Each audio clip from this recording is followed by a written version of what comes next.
Welcome to the Alchemy of Ascension Season 2, where we are exploring our galactic origins and becoming multidimensional.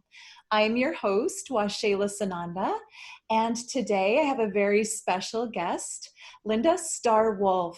Hi, Starwolf, how are you? Hi, I'm doing well, and I'm really happy to be on today. Well, I'm very grateful to have you. And actually, I think I want to start by reading a little bit about you so people have an understanding of what what you've been up to and what your background is, and then we'll get into the conversation. Okay.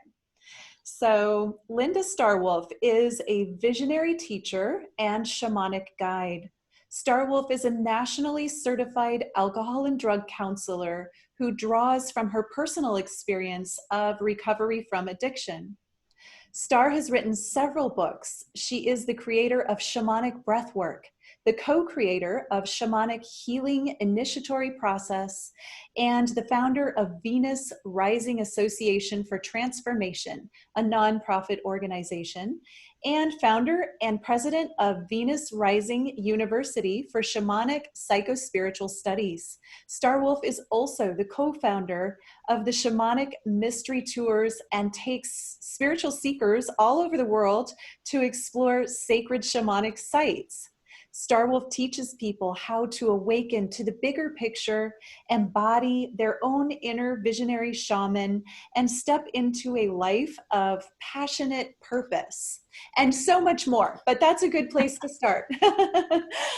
So I'm so grateful to have you here today, Starwolf, and I know you like to open with a smudge ceremony, so let's start there.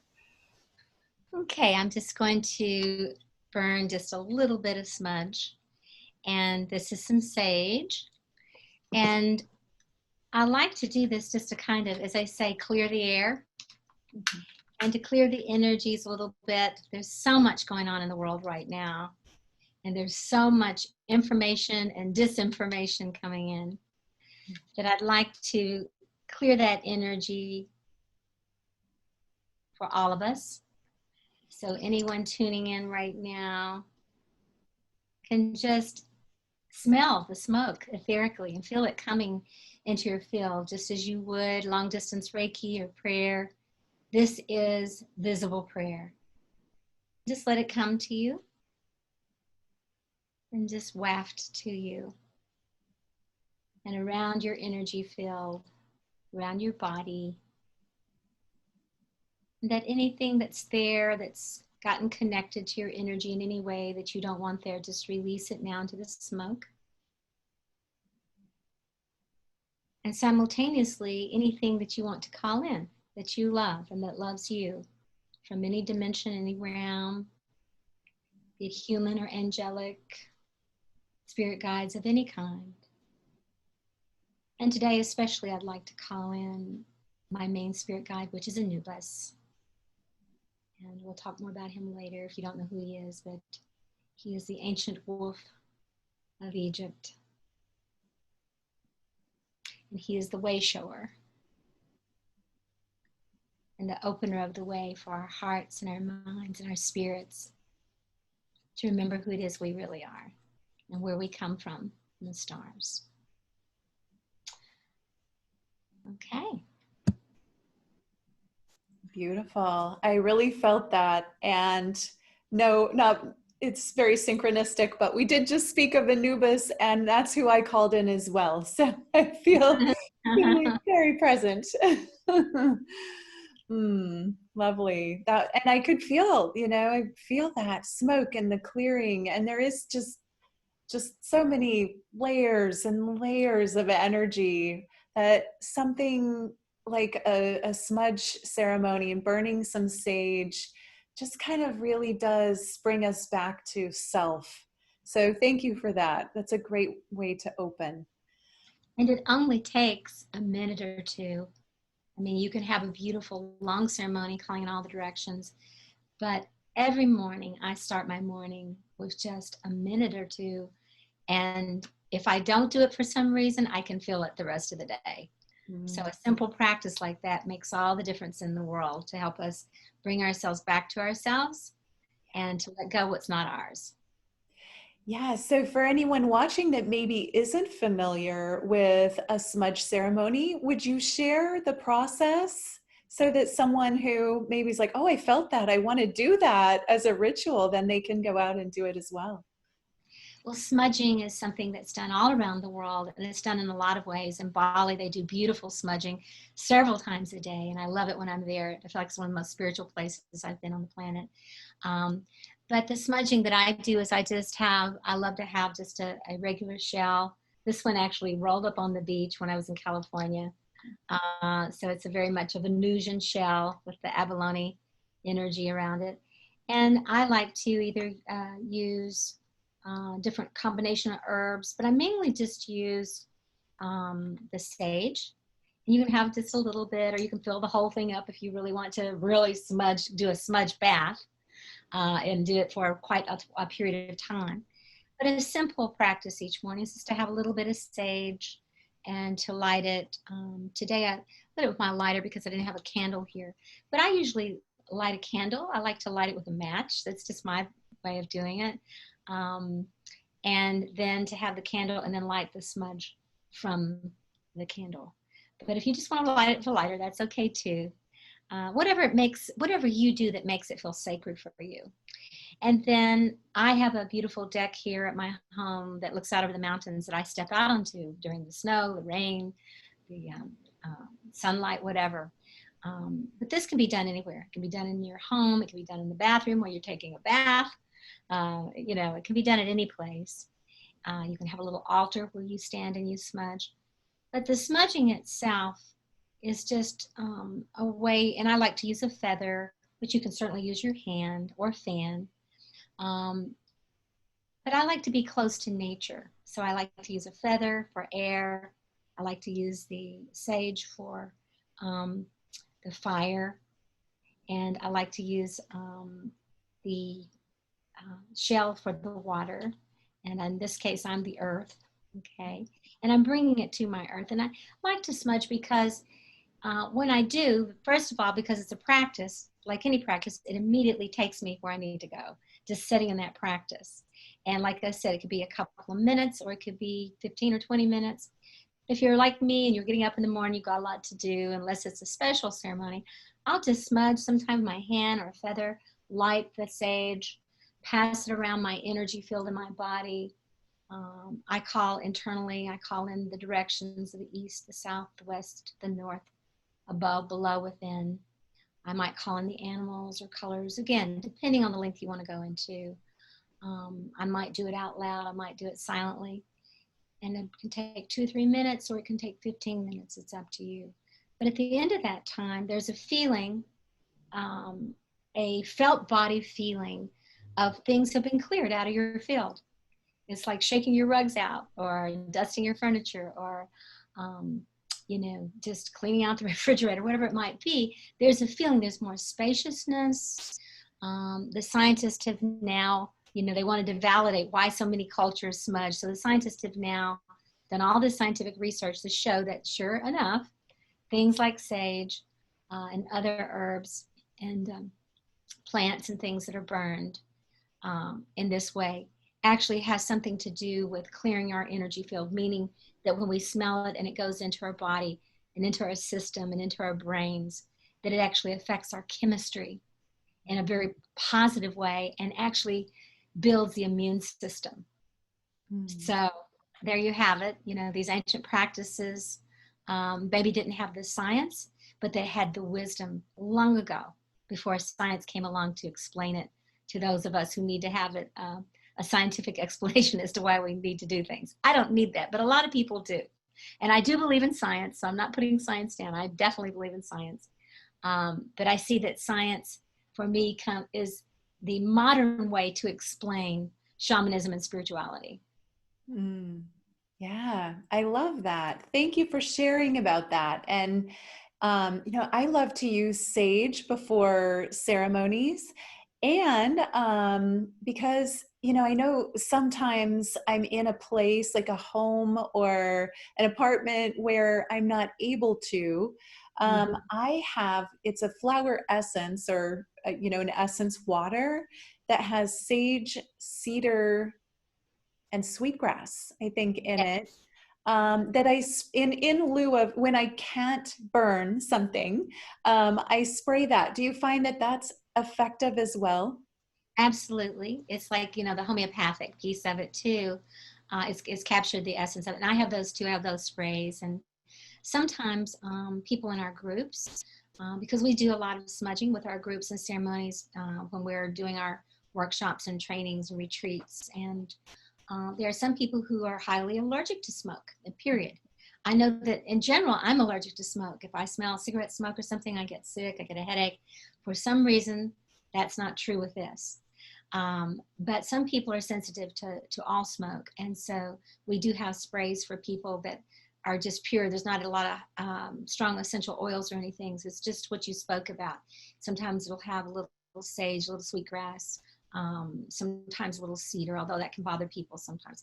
And just a little spritz, and it does the same thing for people. So yeah, and it's easier to carry on the plane. That too. They wonder what that is, and you know, in your suitcase, they bring that out. What is this? And it's like, do I really want to explain this again? A candle. Yeah. Oh, yeah. Well, thank you for sharing that. I love just the opening with something so sacred and something that everybody can actually implement if you choose to. So I know for many people, they're already familiar with you and your work and your background story, but this is my first time having you on the show and my first time interviewing you. And I know that there are many who are not familiar with your work yet. So I'd love to hear a little bit about your background and how you came to be Star Wolf. Mm. Well, you know, I believe that we all came from the stars. We've all come from someplace else.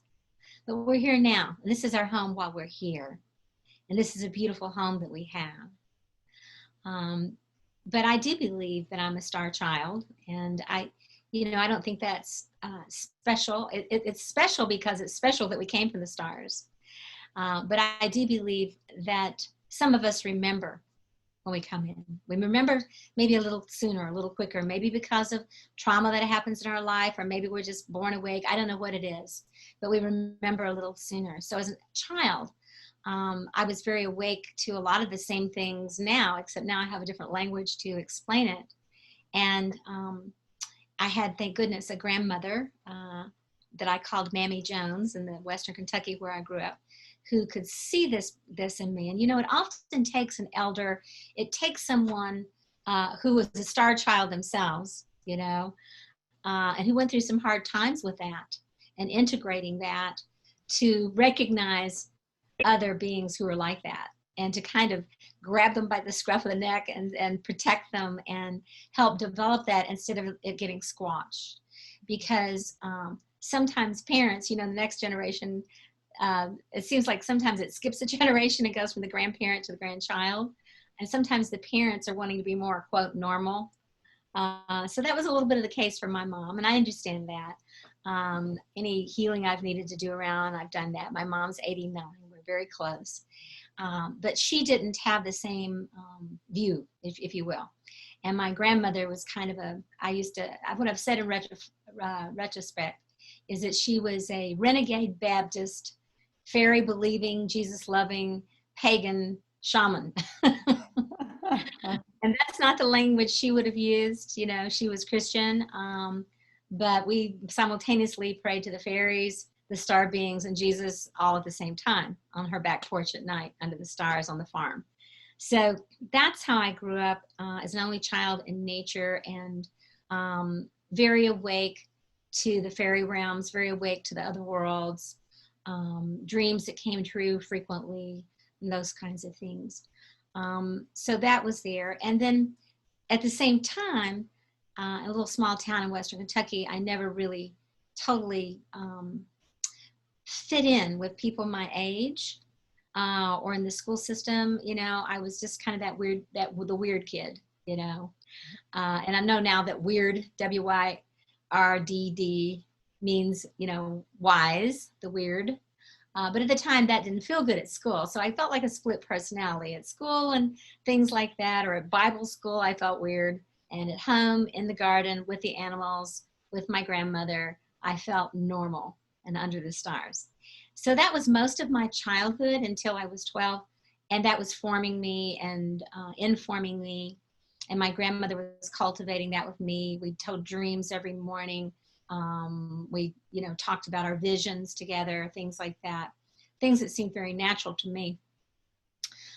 She talked to me about the animals talking and stones talking, and had me tell her what they were saying and those kinds of things. When we'd hear the whippoorwill at night, she said, "What's the whippoorwill saying?" So I just began to interpret animals and things very early on. My grandmother's background was Dutch Irish, so she was probably Celtic and, another form, or her ancestors were, my ancestors were. Then as a teenager, it was the 1960s. So there was the hippie era, and my grandmother died unexpectedly during that time, and it threw me into a tailspin. So I was kind of out there like a lot of other hippies, trying to figure out what we were doing, and experimenting a lot. Experimented with psychedelics, experimented with music, with with tantra, with everything, with yoga, with Ram Dass, who had written a book, Be Here Now. There was, was caught up in all of that and participated in that. And at one point in my experimentation, I actually overdosed on some drugs. I don't know exactly what it was at the time. Ended up in a hospital, and then in a psych hospital, all before 18 years old, or around 18 years old. And I had a near-death experience when I overdosed, and I left my body, and they thought I had died, and then I came back within a few minutes. So I remember that experience from being on the other side. So those are the earlier experiences that were forming me.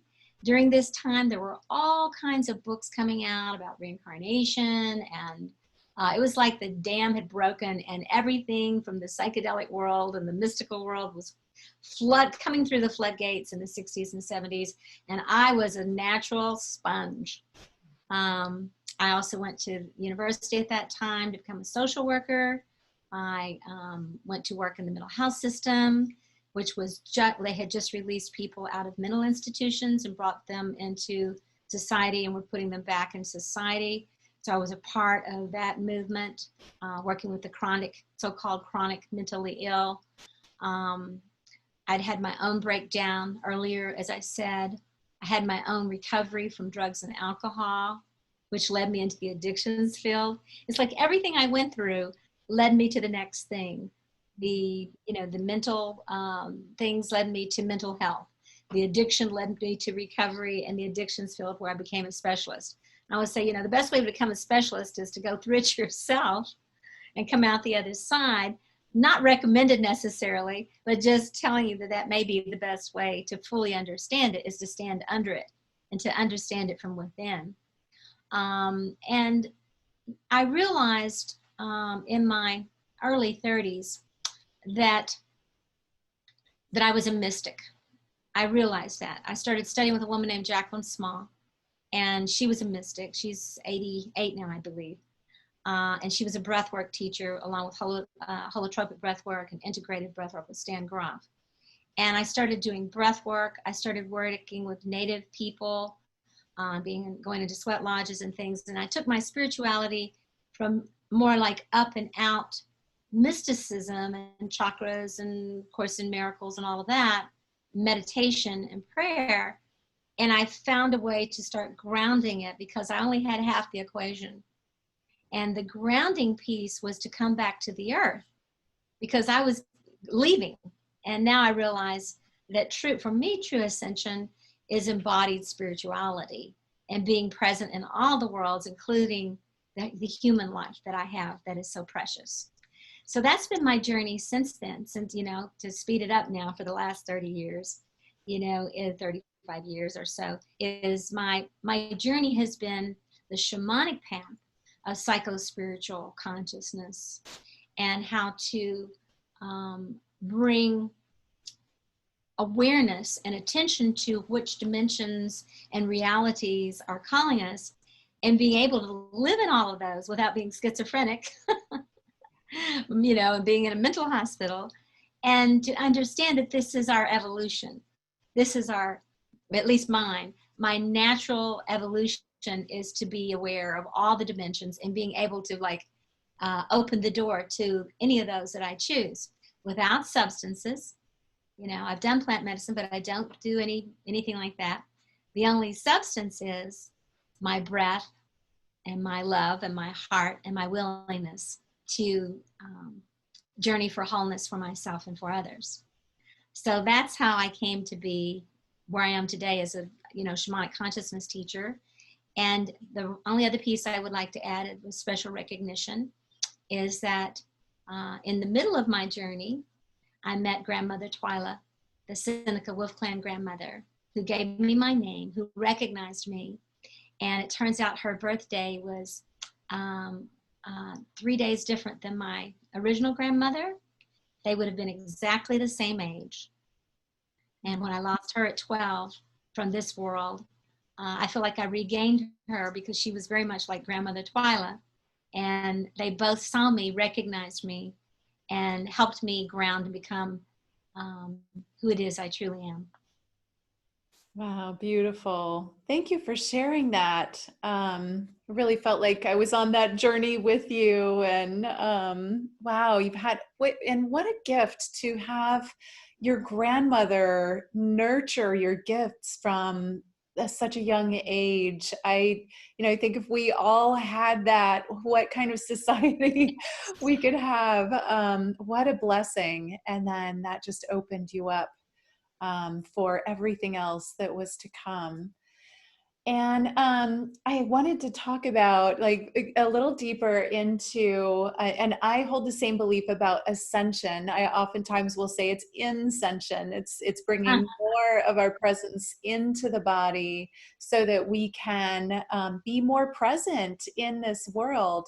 And for me, it wasn't until I opened my heart or had a heart awakening experience, because I was the galactic traveler my whole life too. I loved going out. I didn't necessarily want to be here. It wasn't that comfortable here. So when my heart opened and I had that experience, then I'm like, oh, now I get it. So that's really the bringing the presence in. And can you dive into your the way that you would view ascension a little deeper, and what does it mean to you, and how do you teach people to do that? Mm-hmm. Well, thank you for speaking into this. It really means a lot to me what you just shared. I really feel that we are very much on the same wavelength here, because I think it's a natural thing when you've had heartache, or when you feel misunderstood, or when you've had abuse, or when life has been difficult, which it was for me after my grandmother had passed. Even though I was a hippie and having a good time on one level, there's a whole other part of me that was very lost, that had soul loss, that came disillusioned with things. And and I was grasping at some point for something else. And I found, what I would call the New Age movement. And in that New Age movement, I found beautiful teachings that really, spoke about, there's only love and there's only light. And that just, it spoke to me at the time, and I just went towards it. And it was beautiful for me. It really helped me. I had been in too much darkness. And also during that time, I had entered into recovery from my own addiction. So there again, I was moving away from the darkness and that sort of thing. And I think that's often the case for people when they first begin to wake up, to really wake up and begin to remember that they're love and they're light, and they are all these other things, regardless of where they've been or what's happened to them or anything else. And so that was a natural path for me, I feel. And at some point, I'm going to say maybe after a couple of years, there was a restlessness, and there was a feeling like something was missing, but I felt like it shouldn't be, because I was saying my affirmations, I was reading all my love and light books, I was practicing unconditional love, I was chanting, I had mantras, I had affirmations, I was doing Reiki. I mean, it was like all these things. And yet my marriage at the time to my first husband just was, quite frankly, it was a good man, but it was just kind of dead in the water. It was, I didn't feel like began to feel like I was split, like that here I was here, you know, I serving the world in mental health and addictions and that sort of thing, but really practicing these practices of love and light, which on one hand, as long as I could stay in that elevated state, made me feel high and happy. But in my everyday life, I was unhappy. I wasn't feeling, it wasn't miserable, but I just didn't feel at home in myself. And during this time is when I discovered breath work. So I would say that was kind of more the mystical part of myself. But I hadn't really discovered my shaman yet. So when I started working and doing things like smudging, there was something about that that just grabbed me. And I went, oh, yes, like I was starving. And then I started, working with river rocks and grounding stones instead of, and I loved my crystals and things, but things were the earth. And I started eating more root vegetables. And there was this whole thing that happened. And I will tell you, I had this breathwork experience one day where, and a lot of my journeys had been up and out and beautiful. And on this day, I had this experience where I saw a whole village massacred, and I guess it was a past life or something. And I was a little girl and the only one left because it was down by the river when it happened. And I felt it viscerally, and I just hurt inside. And I felt this huge grief and anger and rage come over me. And I remember beating on my pillows and crying during the breath work. And then the next thing, I had this experience of a very sensual experience, a very sexual experience during the breath work. And I thought, well, what's that? I haven't been feeling that in a while, and it felt really good in my body. Like I was having a Kundalini awakening. Energy started moving, and it was very alive and pleasurable. And then the last part of the breathwork journey, this is all one journey. I saw myself as an angel. Actually, I didn't see myself as the angel. Later, I saw myself that. But I saw this angel coming down from heaven. I thought, oh, an angel. But she came down, and she had on like a red dress. Her toenails were painted red. She had on lipstick. She was winking at me. She had these big golden wings, and she was very much kind of like Marilyn Monroe or like a sex symbol. And then she came down and she put her feet on the earth and put her feet on my feet. And then suddenly I became her. And when I came out of that and I was in my group with the processor and I started sharing my experience, and I really appreciate him. At the time he looked at me and he said, I think that you're probably a really beautiful spiritual being, but I wonder about your human and how she's doing. And I thought, well, if my spiritual being's doing fine, I'm probably fine. But, when he said that, something clicked for me. So I began the journey from ascension to descension. And I like what you said, ascension. I'm going to use that if you don't mind. I'm going to borrow that. I'll attribute it to you. But ascension. And I began to realize that I had been in what is known as spiritual bypass. Mm-hmm. And that I had been bypassing some really important parts, and that I wasn't whole. There was a part of me that was whole, but I was not whole. And that if I was going to be fully whole, then I truly had to be present in all worlds that I was aware of, and to be fully alive and awake and as conscious as possible and loving in all those worlds. And that meant accepting my ego, my shadow, the parts of me that I don't like, the parts of me that I need to give love and attention to, all those things. So that's where, for me, I feel like my true awakening came, is through breath work. But all those things I had beforehand came, and they were important on the way. But in the Jungian work that I did afterwards, and after that awakening, and the shamanic work, I felt like that all those have merged now over the last, 20 years or so of my life. Actually closer to 30. I think I'm older than what I think I am sometimes.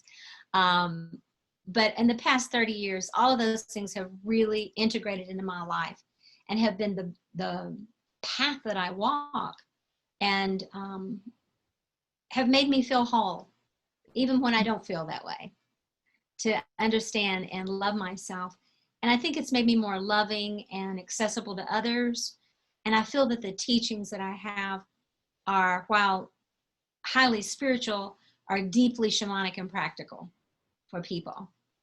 And that's what I really want to be in that way. My grandmother, Twyla, said, if it doesn't grow corn, I'm not interested.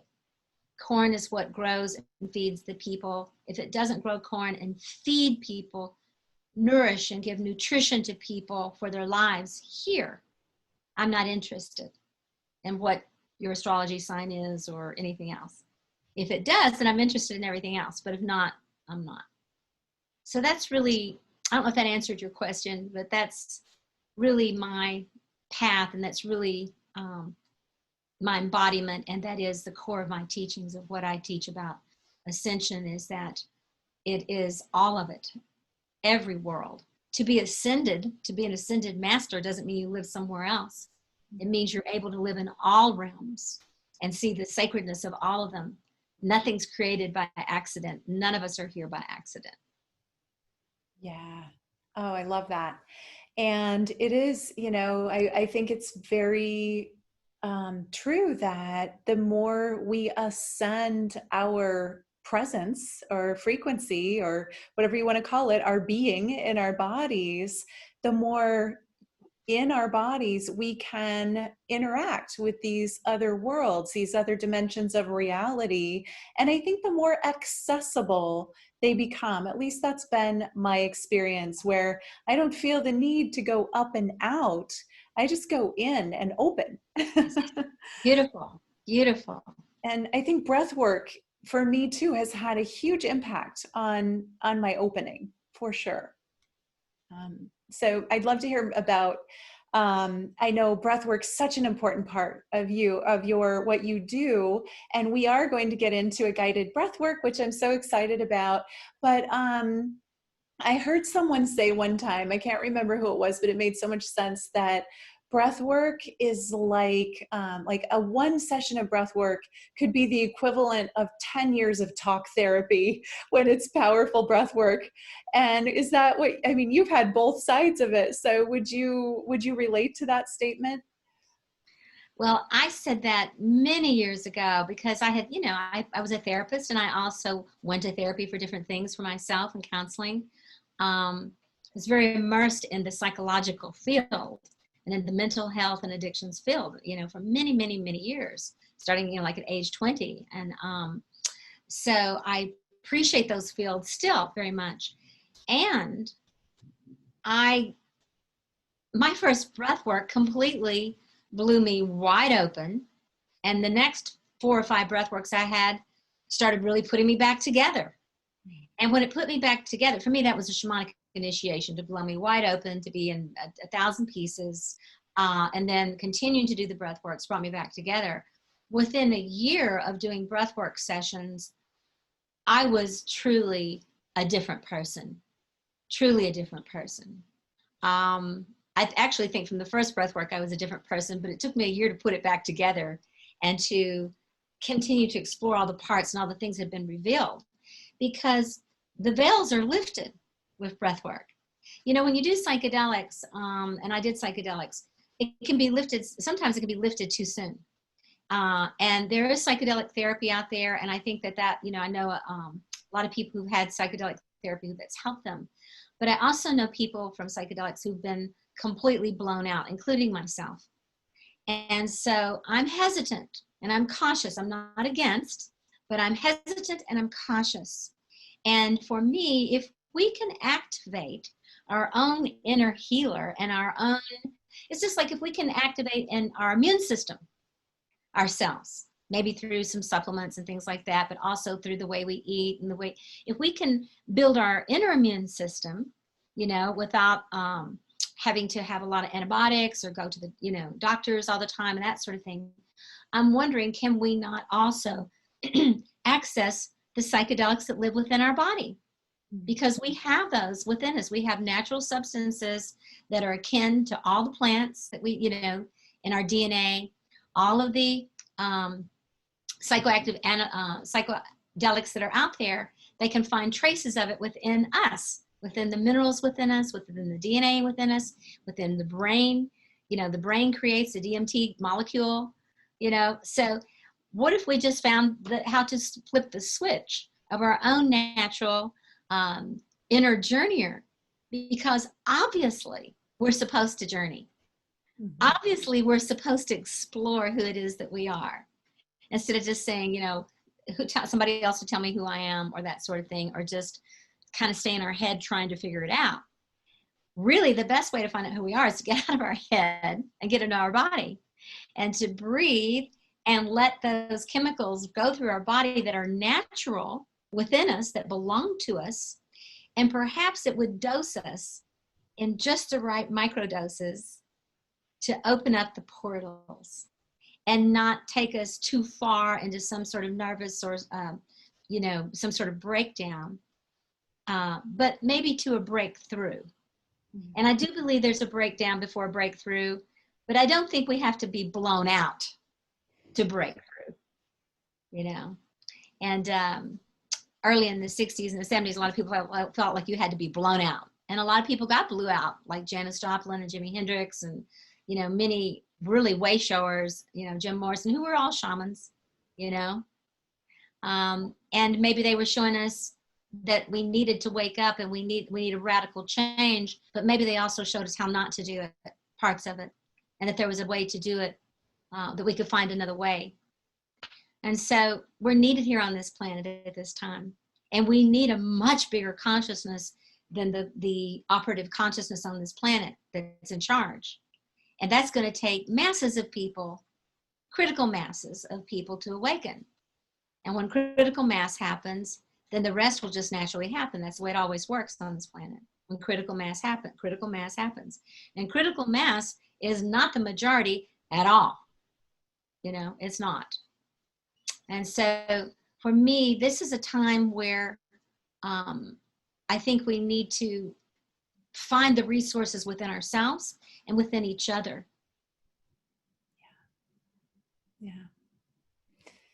That was beautiful. Thank you for sharing that about breath work and all of it. But and I think it's true, isn't it, that in doing certain types of breath work, or at least believed, I don't know that they can actually prove it, but that there's endogenous DMT that can be released in the body. Yes. And those states of those like psychedelic like states can be reached. I've certainly had a number of those through shamanic breath work myself. So I know that it's possible to have these incredible journeying experiences in the breathwork process. Yes, I think it's very true. And, I'm not aware of the scientific data as far as being able to speak as an authority, but I know that in my travels and my journeys and talking and reading and different things that I've seen, that it appears that whatever chemicals are in plants, and that can be, and even in animals, like the frogs that people use and different animals and that sort of thing to create altered states, that those things are also inside of us.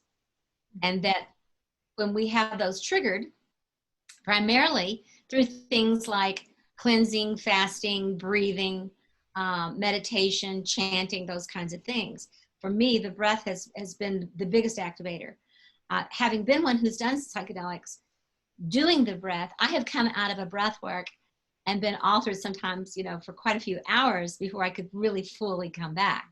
So whenever I'm going to do a breath work for myself, I usually like to have a co-journeyer to help bring me back. And I ask somebody, will you sit for me while we used to do that with psychedelics too. Like, I'm going to trip you. Will you sit for me? Years ago. So I said, will you sit for me while I take this journey? And I think that that's probably the way it was done often, is that the shaman would journey for someone, or the shaman would sit with someone and help them journey. Mm-hmm. But there's a grounding force around that. But I have gotten very altered as I have been on substances. But I come back without a crash. I come back easier. And the incredible piece of this is that I've done the breath work so often, there's a very well-worn trail that I can quickly access now to practice. That if I'm having difficulty finding an answer to something, I feel confused, or I feel that there's too much something in my field and I don't know what it is, that I can lie down and breathe for just 10 or 15 minutes sometimes and go where I need to go. And I come back and the energy has shifted, or I have the answer for my question about what is the next step, or who I need to call, or what action I need to take. So it's really like having our own, inner GPS system, our own inner Google, our own inner map.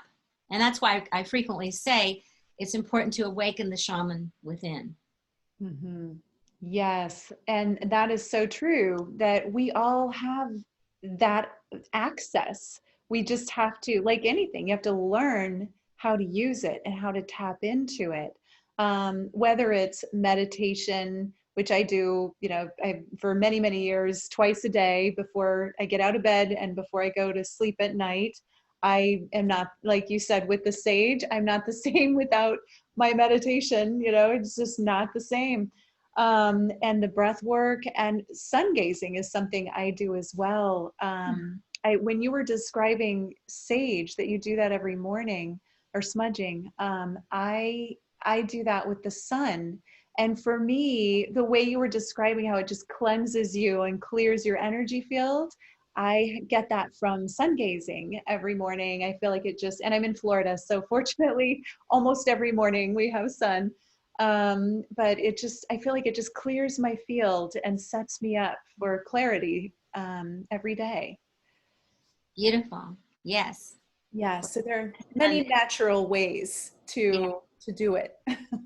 I was just going to comment that in almost every major religious or spiritual path on the planet, the sun has been, especially in pagan and shamanic and just whether it's Egypt, Peru, Africa, wherever, the sun has been thought of many times as a deity itself, and who's to say that it's not? Yeah, well, I definitely feel consciousness. Mm-hmm. Wonderful consciousness from the sun. The consciousness of the divine exists in the sun, the planets, as much as it does in us. So yeah, we can absorb that, just like the plants as well. With the smoke is carrying that energy and that consciousness. But we definitely wouldn't be here without the sun. So it is, whether you want to see it as the father or mother or a deity or whatever, it definitely is the life giver. And it has to be in the right proportions, or the life goes away. So the sun is we're definitely connected to it. And it is something I think that it's a deep memory within each of us, that the sun is somehow we're a part of it. Yeah. It infuses us, it gives us life. Yes, it does. And it So started behind me, so you might hear there's thunder and there's lightning and rain behind me. So it's, it's like this elemental energy happening behind me. Yeah, I'm not noticing it, so it's fine. I wanted to kind of get into a conversation about Anubis, and if you want to show us, you have this beautiful sculpture. I'd love to show it or see it again, of Anubis from Egypt. Ah, so beautiful. This is Anubis, and this is, see the ankh around on his chest. This particular Anubis is pretty heavy, so I can't hold him up very long. He's probably about 30 pounds. And this Anubis was a gift a couple of years ago when I was in Egypt, and I make journeys to Egypt and take people there, smaller groups, to do mystical shamanic journeys there. And this particular Anubis came to me as a gift for my birthday during that time. And Anubis, the energy of Anubis, he's called the opener of the way. And he's the one that can help us move through dimensions and open the doors. So some people and scientists and archaeologists have called him the god of the funerary god, and saying that he came and he transported those who had died into the other world, that sort of thing. And they called him a jackal. But I want to rectify that many years ago I had a deep experience with Anubis as I was getting to know him. And he told me, because I assumed he was a jackal, he told me that he was not a jackal, that he was a wolf. And I said, well, you don't really, I mean, you look dog-like and wolf-like, but you look different. And, you know, and I'm having a conversation with him, right? And he says, I'm a wolf. So I said this to a couple of my friends who are archaeologists, and they said, please don't say that in public. People will laugh at you. They'll think you're being hokey or whatever because he's a jackal. But I actually wrote a book called Spirit of the Wolf. And in there, and also in another book, in Anubis Oracle, I mentioned that he was the ancient wolf of ancient Egypt. You probably don't want to tell me not to do something, especially when I have a very strong feeling about it. So shortly after that, after the book came out, a group of scientists did a study on the wild dogs of Egypt. And if you've ever gone to Egypt, the wild dogs look like Anubis. They have the pointy ears, they're slender body, long, the tails, and they look like Anubis. And they're at the temple. So when you go to the temples, a lot of the time the guards are running them off, these wild dogs. They took blood samples and they did DNA tests on these dogs, wild dogs, and they discovered they had a direct lineage to the wolf, and that they had most likely migrated, and that but that in Africa and Egypt, that the wolves at that time had slick hair because they didn't need a lot of thick fur to keep them warm. And that's what those ancient wolves looked like, that they had wolf DNA, they were wolves. And that's what they would have been categorized at the time. And so more than likely now, scientists are saying that he was not modeled after a jackal, but after the ancient wolves of that time that guarded the palaces and the tombs and the sacred sites. So you see, he spoke to me back then and said, you're wolf tribe. You know, you're part of the wolf. And I'm coming to you to let you know that I exist here in Egypt as well. So I just want to acknowledge the spirit of Anubis. If that whole area, over in, in Iraq and in the Holy Land and that whole area into Egypt is maybe, in Africa, is the original area where human beings may have either landed or evolved from, however that happened, that one of the first creatures that was there with them were these ancient wolves. And I can't help but wonder, okay, Sheila, I can't help but remember, I said remember, wow, okay, remember, if these beings came with other beings from other star systems as guardians and protectors for what they were doing here.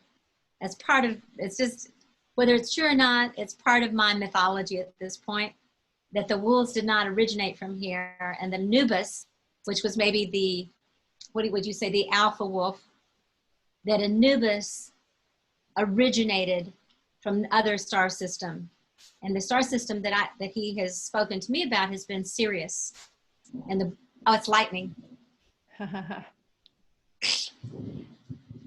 Whoa, thundering, whoa. Okay, that it originated from Sirius and from the blue star. It is a blue star system.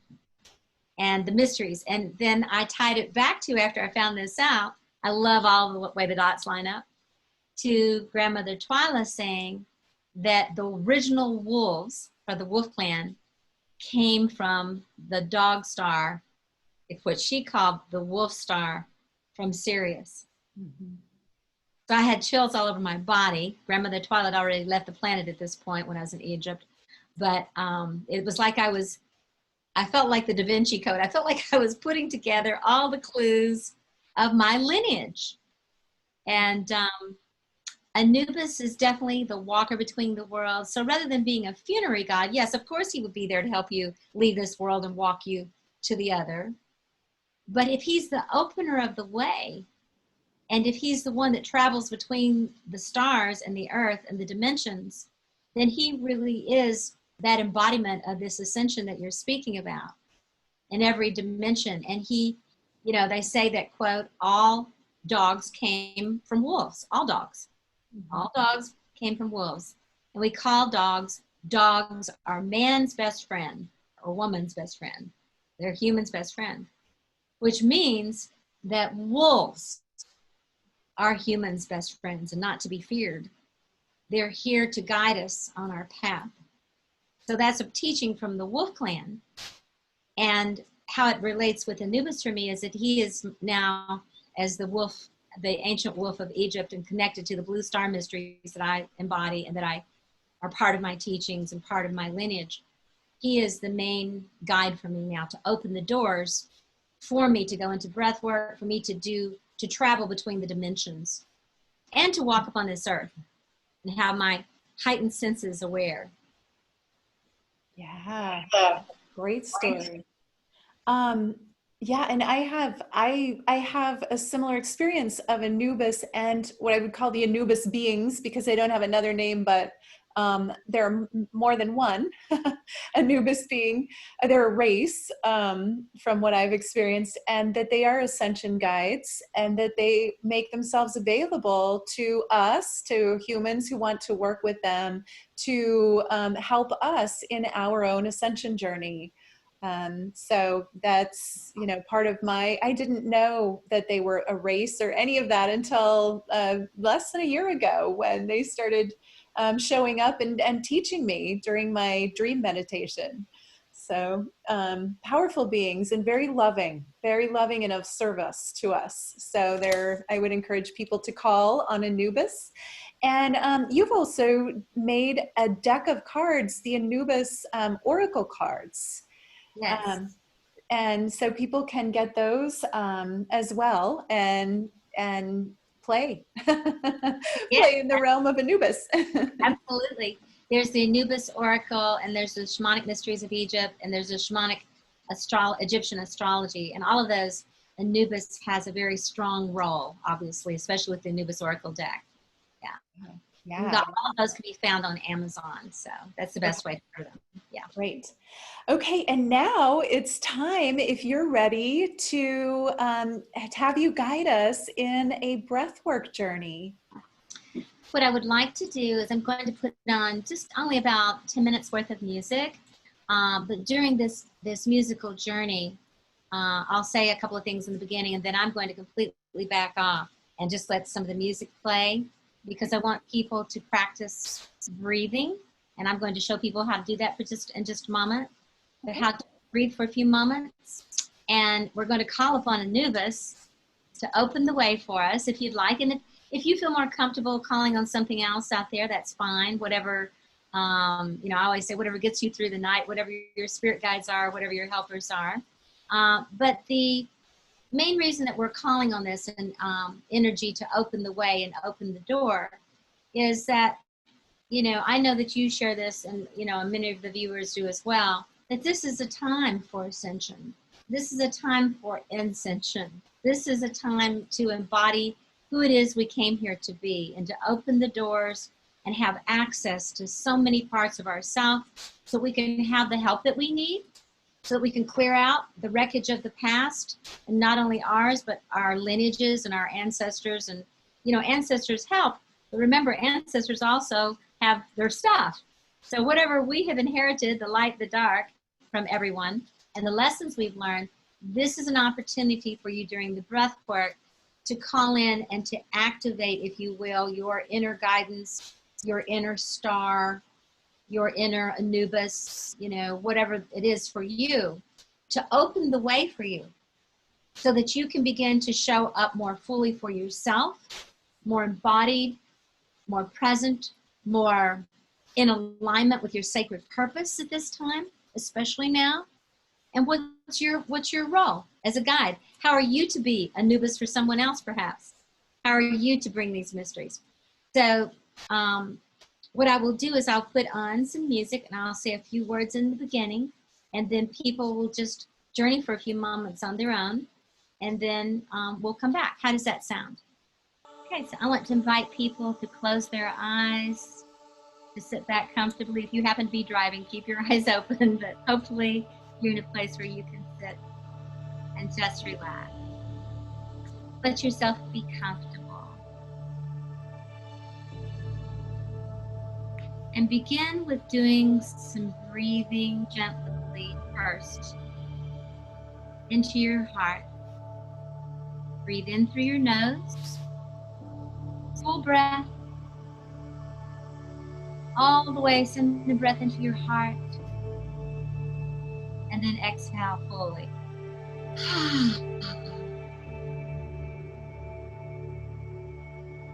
And we call upon everything that's sacred to you.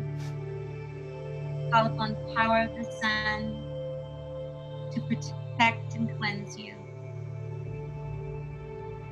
Take another breath in through your nose. Exhale fully. Let go.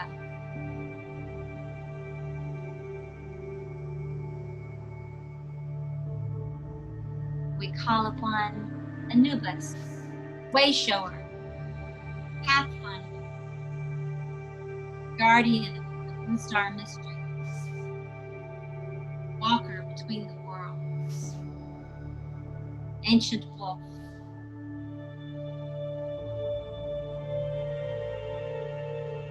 Awakener of the Shaman within,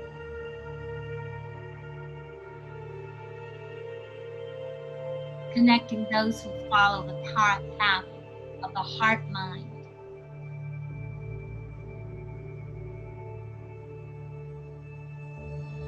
Those who are ready to bring heaven to earth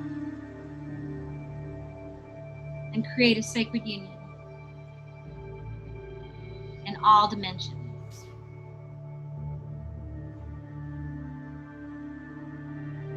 And as you feel yourself protected and prepared for your journey, continuing to breathe in through your nose fully and out through your mouth fully. The little sound come out when you exhale so you can feel the vibration in your heart, in your lungs, in your belly.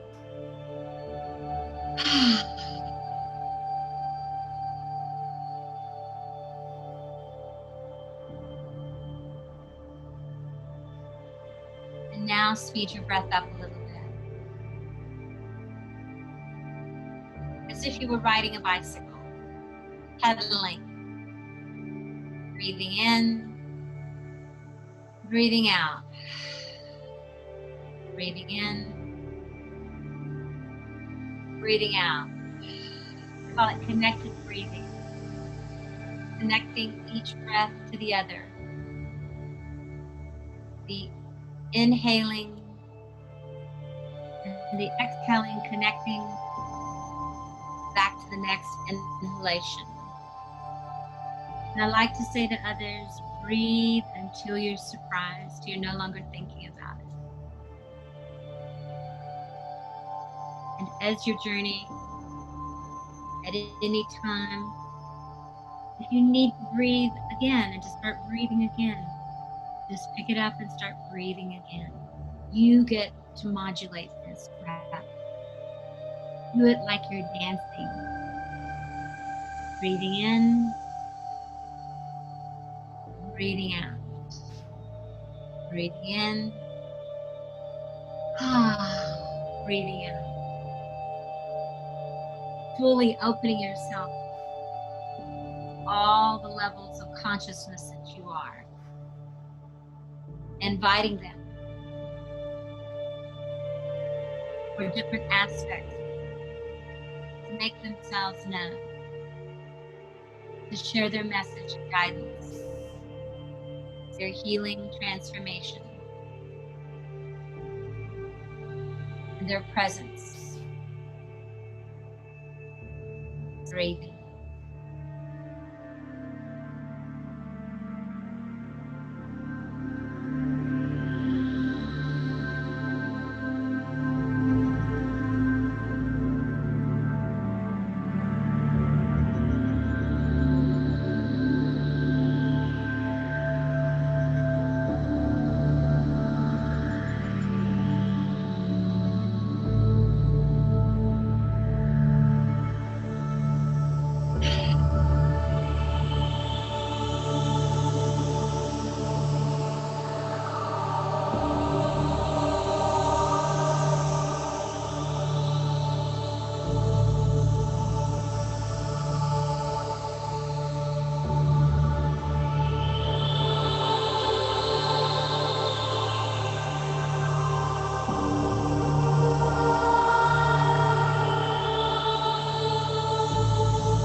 exhale, speak to anything you want to let out. Any sound, any noise, chant,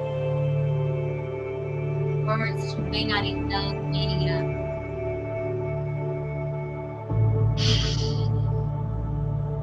Mudras, positions of your fingers, hands, perhaps rocking back and forth, or swaying side to side, or in a spiraling circular motion. Breathing in, breathing out.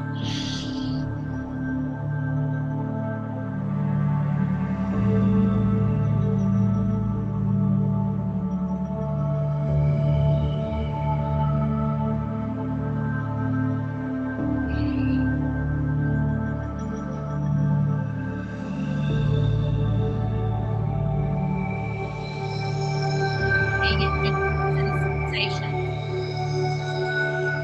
images, feeling.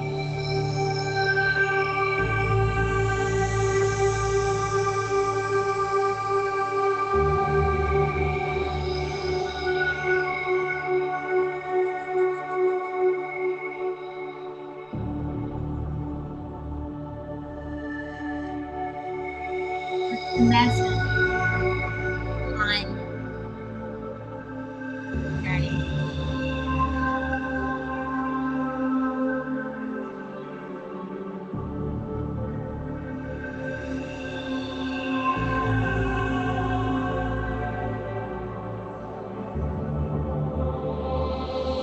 Breathing in, breathing out.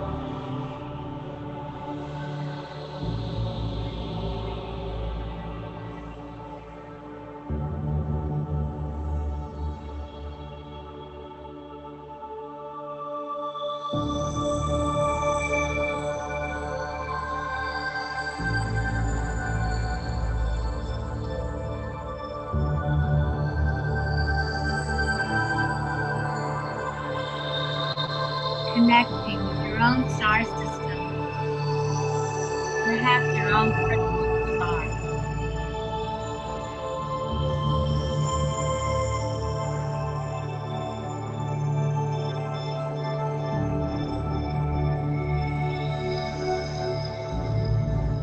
Allowing the frequencies to penetrate your field, awakening your gene keys, ancient future DNA, activating imaginal self,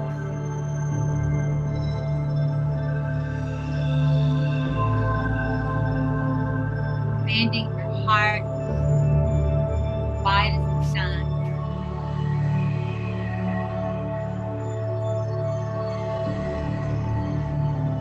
Receive your downloads.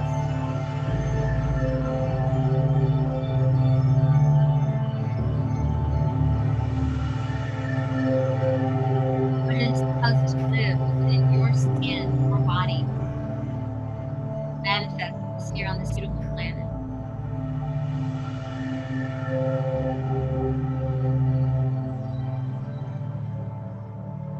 Again, take your breath slower now.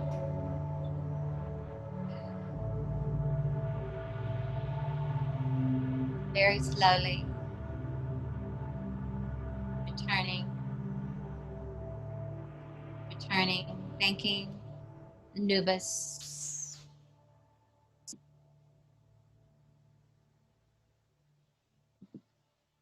Now, the system that we're going to look at for a moment is the purification. Can you believe that? When I turned the music off, hold on a second. When I turned the music off, a recording that I haven't listened to in at least 15 years of Ram Dass came on.